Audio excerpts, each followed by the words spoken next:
মামুনুল সাহেবকে বলেছে যে এটা চিল্লাচিল্লি করে কেন, কিন্তু মামুনুল সাহেব কি জবাব দিয়েছে আপনারা শুনছেন?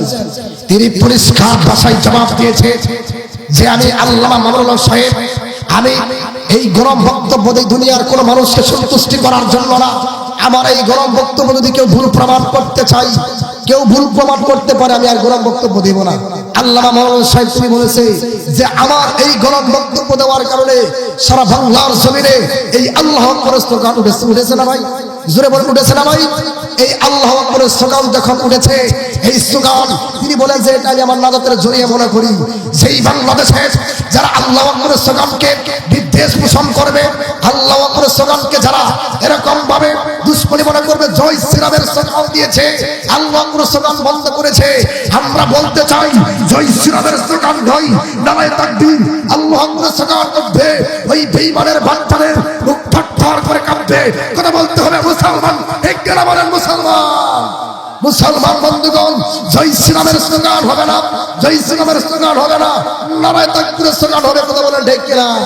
এই বাংলার জমিনে অনেক মুসলমানদের অনেকেই বলে যে হিন্দুদের উপরে মুসলমানরা নির্যাতন করে, এরকম কোন ইতিহাস আছে বাংলাদেশে? জোরে বলেন, কোন ইতিহাস নাই। কিন্তু ভারতে আমার মুসলমান ভাইদেরকে এরকম ভাবে হত্যাকাণ্ড করা হচ্ছে ইসলাম মানার কারণে, দাড়ি রাখার কারণে, টুপি রাখার কারণে। মুসলমান ভাইদের উপর বর্তমান জামানার কুখ্যাত ফেরাউন নরেন্দ্র মোদী সে মুসলমানদের উপর নির্যাতন করতেছে। আল্লাহ কসম করে বলি, হিন্দুস্তানের যে যুদ্ধের কথা বিশ্বনবী মুহাম্মদ সাল্লাল্লাহু আলাইহি সাল্লাম বলেছে, যদি গজওয়াতুল হিন্দের ডাক দেওয়া হয়, আমার মুসলমানের ভাইরা প্রস্তুত আছেন তো? জোরে বলেন, প্রস্তুত আছেন তো? কারা কারা প্রস্তুত আছেন স্লোগান দেন। নারায়ে তাকবীর, নারায়ে তাকবীর। ইসলামের শত্রুরা আমার ভাইরা, এই স্লোগান আগে আমরা দিতে পারতাম না। আমাদেরকে মাহফিলে ওঠার আগে লম্বা লিস্ট দিয়ে দিতে যে হুজুর এইভাবে আলোচনা করেন, এইভাবে আলোচনা করেন। এরকম লোক এখন কোথায়?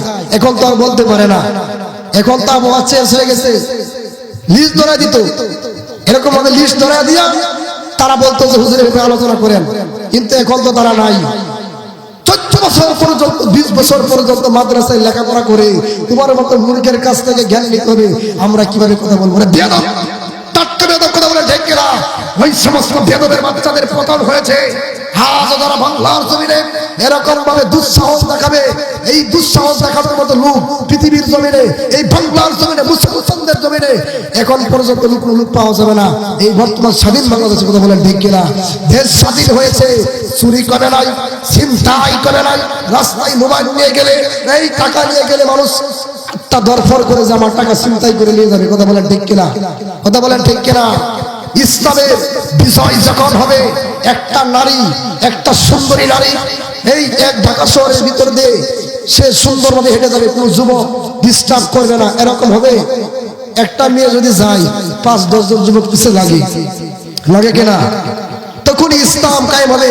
যখন একটা মহিলা যাবে, কোন যুবক তাকাবের সাহস পাবে না। কথা বলেন ঠিক কিনা? যদি কোরআন দিয়ে দেশ চালাই, যদি কোরআন দিয়ে যদি সেই পার্লামেন্ট চালাই, কোরআন দিয়ে যদি রাষ্ট্র পরিচালনা করে, আল্লাহর কসম করে বলি, বাংলার জমিনে দুর্নীতি থাকবে না, বাংলার জমিনে রাহাজানি থাকবে না, বাংলার জমিনে ছিনতাই থাকবে না। কথা বলেন ঠিক কিনা? অনেকে বলে যে দুর্নীতি মুক্ত দেশ গড়ি, রাস্তায় লেখা থাকে কিনা? জোরে বলেন, লেখা থাকে কিনা? দুর্নীতি মুক্ত দেশ গড়ি নাকি বললেই হলো? যদি দুর্নীতি মুক্ত যদি দেশ করতে চাও, মুসলমান কোরআনকে সামনে রেখে তোমার বিচার করতে হবে। বর্তমান জমানায় কিছু বিচারক আছে যে অন্যায় যে করেছে, যে অন্যায় করেছে কিছু টাকা দিলে তার পক্ষে বিচার দেয়, তার পক্ষে বিচার হয় বলে যায়। কথা বলেন ঠিক কিনা? আর কে কার জমি দখল করবে, কে কার বিরুদ্ধে যাবে, কে কার সঙ্গে শত্রুতা করবে, এরকম লোক আছে না নাই? জোরে বলেন। যারা এরকম করবে তারা আল্লাহর কসম করে বলি, গাজীপুর শ্রীপুরের মানুষদেরকে আমি বলে দিচ্ছি, এরকম যতই করুক না কেন তারই ক্ষতি হবে। আপনি একজনের ক্ষতি করবেন, আপনি একজনের ক্ষতি করলেন না, নিজের ক্ষতি করলেন। কথা বলেন ঠিক কিনা? মুসলমান বন্ধুগণ, এই ইসলামের বিজয়ের জন্য আপনার আমার সর্বপ্রথম বুকে সাহস থাকতে হবে। কথা বলেন ঠিক কিনা? মুসলমান মুহাম্মদ সাল্লাল্লাহু আলাইহি সাল্লামের সামনে সাহাবায়ে কেরামরা বলে, ইয়া রাসূলুল্লাহ, ইয়া হাবিবাল্লাহ, ওগো আল্লাহর নবী গো, আপনি যেভাবে বলবেন, আপনি যদি বলেন যে জিহাদের জন্য প্রস্তুত, আমরা আমাদের বউ বাচ্চা রেখে জিহাদের ময়দানে গিয়ে জিহাদ করতে করতে শহীদ হয়ে যাব। মুহাম্মদ সাল্লাল্লাহু আলাইহি সাল্লাম যখন ডাক দিয়েছে, ওই মুনাফিকের বাচ্চারা সে মুহাম্মদ সাল্লাল্লাহু আলাইহি সাল্লামের সামনে এক কথা বলেছে, আর তাদের পক্ষে যখন তাদেরকে জিহাদের ডাক দেওয়া হয়েছে, তারা ঘরের ভিতরে বসে রয়েছে। এরকম মুনাফিকের বাচ্চা আছে না নাই? বর্তমান জীবনে আছে না নাই? এই মুনাফিকি থাকলে আপনার ঠিকানা হবে জাহান্নাম। কথা বলেন ঠিক কিনা? এখানে শহীদ বরণ চান কারা কারা হাত উঠান? শহীদ বরণ চান কারা কারা হাত উঠান? এই ভাই, এখানে কোরআনের আলোচনা চলতেছে, এখানে কিসের আলোচনা করতেছেন আপনি? এখানে আপনি এইদিকে শুনেন, আলোচনা করলে বাইরে কে করেন? হাত নামান সকলে। ইসলামের কথা, কোরআনের কথা যারা বলবে আগ্রহের সাথে শুনতে হবে। এখানে আলাপ করলে আরো 5 জনের মনোযোগ ওইদিকে চলে যাবে। কথা বলেন ঠিক কিনা? আপনারা পার্সোনাল যদি কোনো আলাপ আলোচনা থাকে তাহলে ওইদিকে গিয়ে আলোচনা করবেন। আমার মুসলমান বন্ধুগণ, আমি আপনাদের সামনে যে আয়াতে কালিমা তেলাওয়াত করেছি, যে তোমরা কিভাবে আল্লাহর উপর কুফরি করো, এই জমিন কার? কথা বলতে হবে মুসলমান, এই জমিন কার? এই আসমান কার? এই রাজত্ব কার? ক্ষমতা কার? জোরে বলেন, কথা বলেন মুসলমান, কথা বলেন। এই রাজত্ব, এই সব কিছুর মালিক কে?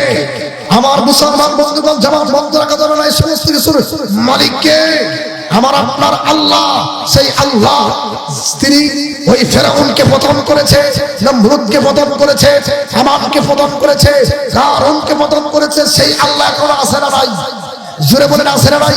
হাত যারা বাংলার জমিনে গাদ্দারি করবে, আলেমদের বিরুদ্ধে অবস্থান গ্রহণ করবে, আলেমদেরকে মিথ্যা মামলা দেবে, আলেমদের বিরুদ্ধে অবস্থান গ্রহণ করবে, আল্লাহর কসম করে বলি, দুনিয়ার কেউ যদি তার পক্ষে না থাকে, দুনিয়ার কোনো মানুষ থেকে সাজা দিতে না পারে, আল্লাহ রাব্বুল আলামিন তাকে পাকড়াও করবেন। কথা বলেন ঠিক কিনা? আল্লাহ দর ছাড় দেন, কিন্তু ছেড়ে দেন না। কথাটা কিন্তু মনে রাখেন, আল্লাহ ছাড় দেন, কি করেন না? ছেড়ে দেন না। আমার মুসলমান বন্ধুগণ, এজন্য আমি আপনাদেরকে আজকের এই মাহফিল থেকে পরিষ্কার ভাষায় বলতে চাই, কাদিয়ানীরা কি? কাদিয়ানীরা কি? জোরে বলতে হবে মুসলমান, কাদিয়ানীরা কি? কাদিয়ানীরা কি? নবীর পরে নবী নাই। যে বলবে নবীর পরে নবী আছে, থাপড়া তাপাট্টাক করে দিতে বলবে, ঠিক কিনা মুসলমান? গোলাম মোহাম্মদ কাদিয়ানী ভারতের পাঞ্জাবের গুরুদাসপুরে ওই বেশ্যা মহিলার পেটে জন্ম নিয়েছে। গোলাম আহমদ কাদিয়ানী সে বলেছে মুহাম্মদ সাল্লাল্লাহু আলাইহি সাল্লাম নেই রাসূল হে, আল্লাহর নবী নবী না, মুহাম্মদ সাল্লাল্লাহু আলাইহি সাল্লাম তিনি মিথ্যাবাদী। এরকম কথা বলেছে, এরকম কথা বলেছে। জোরে বলেন নাউজুবিল্লাহ। সেই গোলাম আহমদ কাদিয়ানী সে এরকম কথা বলেছে, নবীকে মিথ্যা, নবীকে অস্বীকার করেছে। তার বইয়ের ভিতরে সে লিখেছে যে আমি নবী, আমি রাসূল। জোরে বলেন নাউজুবিল্লাহ। এখন কাদিয়ানীরা আছে না নাই? জোরে বলেন আছে না নাই মুসলমান? কথা বলতে হবে, আছে না নাই? জবান বন্ধ রাখা যাবে না। এটা ঈমান পরীক্ষার আলোচনা। আমার বিরুদ্ধে জেল হতে পারে, পরোয়া করি না। মামলা হতে পারে, হামলা হতে পারে, তারপর আমি এখানে কাউকে ভয় করে কথা বলবো না। কথা বলেন ঠিক কিনা? আল্লাহর দরবারে জবাবদিহি করতে হবে, আল্লাহর সামনে দাঁড়ায় আপনার আমার জবাব দিতে হবে। এজন্য মুসলমান ওই দিনকে ভয় করেন। এই দুনিয়ার জীবন একদিন না একদিন শেষ হয়ে যাবে। কাদিয়ানীদের বিরুদ্ধে কথা বলতে হবে। যে কাদিয়ানীর বিরুদ্ধে কথা না বলবে, বুঝতে হবে তারাও কাদিয়ানীর পক্ষে। কথা বলেন ঠিক কিনা? আরো জোরে বলেন ঠিক কিনা? কাদিয়ানীরা কাফের, এই কথা আমাদের আমাদের আল্লামা মামুনুল হক সাহেব, আমাদের আল্লামা দেলোয়ার হোসেন সাইদি সাহেব, আরো যারা এই গোলামায়ে কেরাম ছিল, শাহবাজ সাহেব, জুনায়েদ বাবুনগরী সাহেব, তারা কত আবেদন করেছে কাদিয়ানীরা কাফের, সংসদে আইন চাই বলেছে কিনা? জোরে বলেন, সেই আইন কি পাস হয়েছে? কথা বলেন, পাস হয়েছে?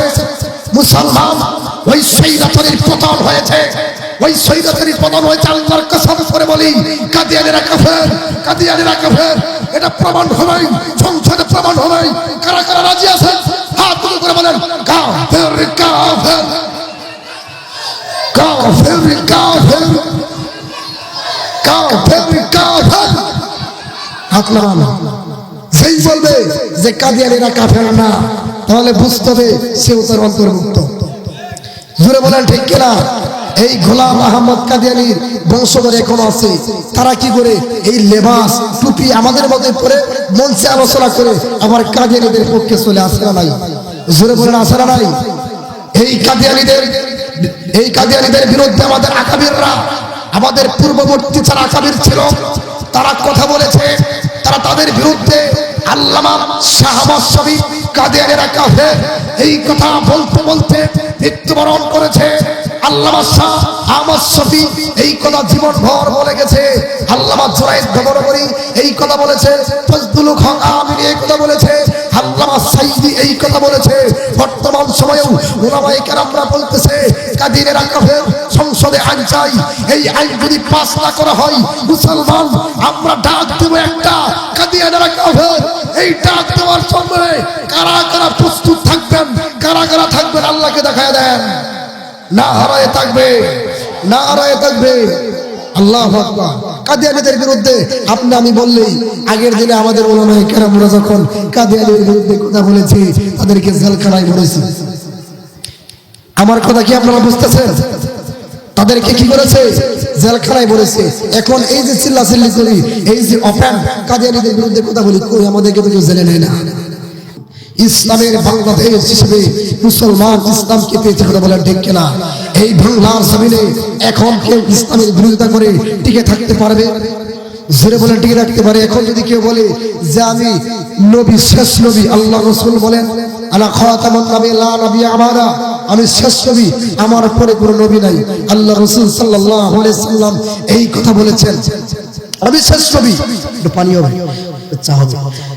কাদিয়ানীদের বিরুদ্ধে আপনার আমার সবসময় সর্বাবস্থায় থাকতে, কথা বলা ঠিক কিনা? নূর হোসেন নুরানি সাহেবকে ছিলেন কারা কারা? জোরে বলেন, জোরে বলেন। তিনি কাদিয়ানীদের বিরুদ্ধে কথা বলার কারণে গ্রেফতার হয়েছে, এই খবর জানেন? তিনি সর্বাবস্থায় কাদিয়ানীদের বিরুদ্ধে কথা বলেছে।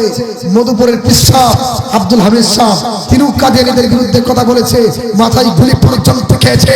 তিনি পরিষ্কার ভাষায় বলেছে আমি আব্দুল হামিদের যদি জীবন চলে যাই তারপরেও আমি কাদিয়ানীদের বিরুদ্ধে আমি আওয়াজ তুলবই, যদি আমার জীবন চলে যাই।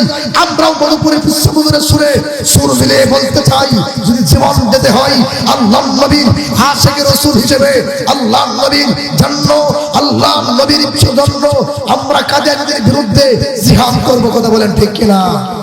জুড়ে বলেন ঠিক কিনা? বর্তমানে সুন্নি আছে, সুন্নিরা অনেক, বর্তমানে কিন্তু সুন্নি বক্তাও আছে, সুন্নিরাও কিন্তু আছে, তারা বলে